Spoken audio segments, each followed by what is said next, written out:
Eagles take over and win it 24-13. That's back-to-back 5-0 starts to the season for the first time in franchise history, trying to tend what they couldn't finish a year ago. Jalen Hurts, the fifth quarterback since 1950 to go 22-1 in a 23-start span. It's been simply spectacular as the Eagles outgained their opponent in this one at 454 yards to just 249.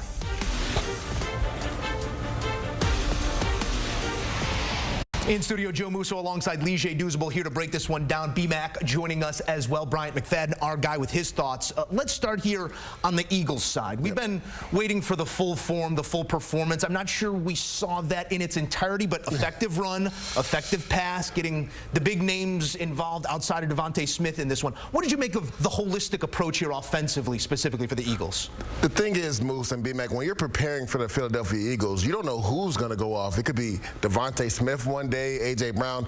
Dallas Goedert has bided his time. He's been patient. Today was his day to get off in the offense. We've seen even DeAndre Swift have back-to-back big games. I believe Jalen Hurts was the guy that led them in rushing today. But Dallas Goedert getting in the offense, and that's what makes it so hard to prepare for the Philadelphia Eagles. They can hit you with so many punches, and then we're waiting for Hassan Reddick to come alive, right? 2 sacks in pivotal moments, back-to-back plays in that second half. Jalen Carter continues to be unblockable in the middle. It's just like they just keep getting better and better. No matter who leaves in free agency, they find somebody to step up. This Philadelphia Eagles team, even though we haven't seen their best game, they still are the #1 team in football right now. I'd like to point out the #1 man on that #1 team in football in your eyes, that being Jalen Hurts. 25 of 38, Mac, 303, 1-1, ran it for another 72. I'm not sure what more you could ask of a quarterback. Is it time that we start changing our tone through 5 weeks here about Hurts?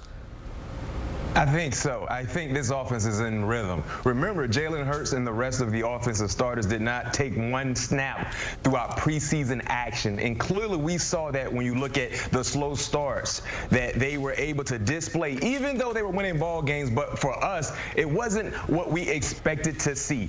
Today, against the Rams, and you can say whatever you want to say about the Los Angeles Rams, having Cooper Kupp back did something to their team. The morale was boosted, definitely. And they played against a team that if they weren't careful, they would have took one on the chin, but no. Jalen Hurts put together an outstanding game plan. He executed the offense, throwing the football. And the thing that I like about #1, when he is a +1 in the running game, he had, 72 yards rushing on 15 attempts, 1 big-time rushing touchdown as well. We know what he can do when throwing the football. But if you go back and look at that MVP-like run he had a year ago before his injury, it wasn't just because he was throwing the football well. He was a big-time contributor in the running game, and he was able to showcase some of that same skill set in today's matchup. Yeah, it was an impressive performance here by Hurts. I'm glad you brought up Cooper Kupp because I want to go there next. 12 targets, a $118 in this one. Nakua still 11 targets.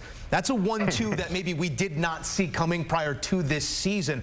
We talked about some of the redundancy between those two guys pregame, Dews, but it seemed like everybody kind of found their role. How do you expect those two to work together in concert, as this is really an impressive team based off of what we expected out of them in LA, but they got to get to the win column. How do you think that 1-2 is going to help them get there? I think they'll continue to work both of those guys. I know we talked about this, Moose, in the green room. Where are they going to line up Cooper Kupp? Where are they going to line up Puka Nacua? Because both of those guys do a lot of their damage in the slot. But we saw today Sean McVay move those guys around. You saw Kupp in the slot at times. You saw Puka Nacua go on the outside more. And he had that touchdown catch on a fade route on the outside, going up and beating James Bradbury in one-on-one coverage. So a lot of people question what would happen with Cooper Kupp coming back into the offense. Would it kind of take some of that target share away from Puka Nacua? To your point, still 11 targets. They found a way. Matt Stafford is a veteran quarterback. He knows how to distribute that ball like a point guard. Mac, everybody's been impressed by this LA team, maybe a little bit taken off guard after the flop we saw a year ago. What's the missing piece right now that's going to make the difference between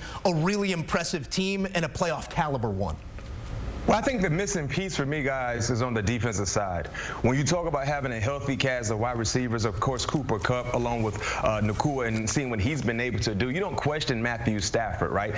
I would like to see the offensive line protect him better, but they're going to do numbers. The issue for me is on the defensive side, because outside of Aaron Donald, you know, you're kind of hoping to see sound, consistent production from the other 10 guys, and we haven't really seen that yet. When you talk about trying to get that meaningful snap today against the Eagles to give your offense an extra possession, they were not able to do that. Not to mention the running game. They had no answer for the running game as well with the Philadelphia Eagles. So that's my concern, Joe, because I think when healthy, Sean McVay's a masterful play caller, especially when he has Cooper Kupp in the fold. You talk about the Splash Brothers with the Golden State Warriors. They actually had that same concept with the Rams when you talk about Nakua and Kupp. And we all know who Curry is and who Klay Thompson is, right? But defensively, they got to find a way to get the meaningful stops to give their offense extra possessions. I mean, can we go Flash Brothers? The Super Flash Brothers? I mean, there's some flash in that offense. They got to flash their way to some W's. It's 5-0 for the Eagles for the second consecutive season. Mac Dews, great stuff as always. As we take a look at some more numbers coming out of this one. Every time this franchise goes 5-0 to start the season, outside of 1981, the last two occurrences, they have made it to Super Bowl Sunday. The eventual result of Super Bowl Sunday, not what they're looking for, but we will cross that bridge if we are so lucky to get there. They possessed the football. They were really efficient on third downs. I thought we came out ready to go, and I thought we had a good momentum. I liked the way that we were able to establish. We didn't have many opportunities offensively, but I did like the fact that, we were able to get, two positive drives. We had a drop ball on the third possession we had in the first half on our second one overall that ended up kind of taking us off the grass. But I thought they did a good job of being able to convert towards the end of the first half. The margin for error was really small, and you give them credit. Coach Sirianni and in that group, they do an excellent job, and I love the way that this group continues to be able to respond. We got to play better complementary football, and that's one of the things that I thought was really reflected, whether it was in the first half or even in the second half. I thought of Killer Witherspoon's interception, where it's still a one-possession game. We've got to figure out how to go turn that into points, and there's opportunities that I know we're capable of making, and then we've just got to be able to string it together. It's one thing to say we got to be able to do it, but I believe that this team is capable of making those plays. I know they're capable of making those plays. I'm excited about going back to work with these guys and figuring out how we can continue to demonstrate the resilience, the response that's in alignment with what we want. There's a lot of learning opportunities, and that's going to be consistent with any team, but I think especially a lot of guys that are going through things for the first time. I'm not making excuses at all because we expect to accelerate, our progression, and I believe in this group, but disappointed with the inability to be able to play off of one another, but we're going to come back, we're going to look at this film, we're going to figure out where we can be better, and we're going to respond, and I can promise you that. You guys go ahead. You guys have been pretty productive in your opening drives and even in opening halves and then second halves. It seems like there's been some repeated stalls. What is the issue there, and how do you fix it? Every single play has a little bit different narrative, Jordan. Sometimes it might be the protection. We might end up just missing an opportunity to be able to connect. It might be a bad play call, and so there's not one consistent thing. We were fortunate to overcome, where we even got the first down when we were backed up after we got the illegal lineman downfield, ineligible players downfield on the screen, and then we ended up just kind of running it on the third and long. We got the face mask on. I think it was a 3rd and 27, but end up hitting explosive to Puka, and it's just being able to kind of just continue to capitalize off of that. But the margin for error and the opportunities were very limited today. So there's a lot of, there's not one answer. I can promise you that. Well, Philadelphia is known for being really good at stopping the run this season. How did you feel about the balance of the offense? Yeah, I felt good about it. I thought we were getting off looks that we wanted. There was a lot. I just think the margin for error was really small. I mean, I'm going to look at myself first and foremost on everything that we do and say, all right, decision-wise and all that kind of stuff. But we were getting a lot of the things that we had anticipated. I'm always going to do a good job of figuring out, all right, what are the things, and we as a staff, all right, what are the things that put our guys in the best situations. We just didn't have a whole lot of plays in general when you look at it, and that margin for error when you're not getting on, you're not converting on some of those third downs, and then they're able to sustain some drives, ended up, just being really tight for us. I thought there were some good runs, and then I thought there were some looks where, we had really good looks to be able to throw the football too, and we made some plays, and then we missed on some opportunities that I don't think we'll miss on as we move forward. How hard was it to try and get the momentum back after you scored the touchdown at the end of the half, but 32 seconds, they end up, because of penalties, going and scoring. Yeah, that was again. tough. That was tough. And those will be things that we've got to be able to look at. And it was almost identical to the way that things played out against the 49ers. I mean, it was in some instances deja vu. But, we got to figure out, all right, how can we be better in some of those situations? And then, like I said, you got to play 4 quarters. So no matter what the heck happened in the first half, it's, all right, well, how do we figure out how to sustain a drive, score points offensively when we get the ball coming out in the second half?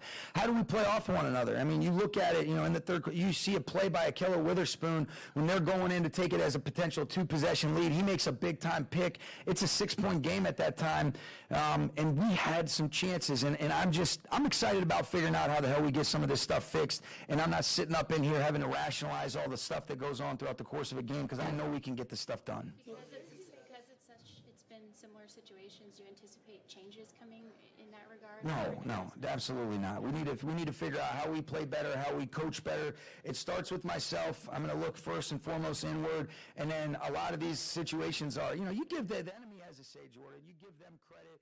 But I think some of the execution, and that's why football is the greatest team sport that there is. It's not just on one position. It's a combination, and how do we, all 11, put it together consistently? Do I expect perfection? No, I don't expect perfection.